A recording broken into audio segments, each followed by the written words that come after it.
অনিদ্রা রাতে নিজেকে সতেজ করার জন্য এই মা একমাত্র উপায়। 1 বছর অপেক্ষা করে আবার সেই দিনটি ফিরে পাবো। গ্রামের এই মেট্রো পথে মায়ের সাথে আমরা গামছাড়া হে রাঙ্গা মাটির পথ। প্রকৃতির অপরূপ সৌন্দর্য উপভোগ করতে করতে আমরা চললাম নদীর উদ্দেশ্যে। আমাদের গ্রামের প্রায় প্রত্যেক বাড়িতেই এই মনসা পূজা হয়েছে। আমাদের বাড়িতে যদিও একদিনের পুজো, কিন্তু অনেকের বাড়িতে 2 দিনের। আজ তাদের বাড়ির চাঁদের পুজো। ভেবেছিলাম যাদের বাড়ির চাঁদের পুজো সেখানে যাব, কিন্তু আর যাওয়া হয়নি।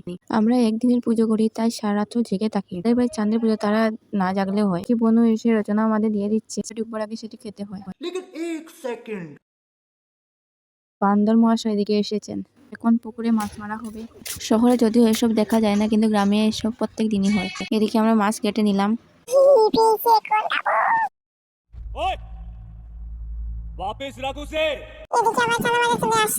রান্না বান্না শুরু হয়ে গেছে, বোনও খেয়ে নিচ্ছে।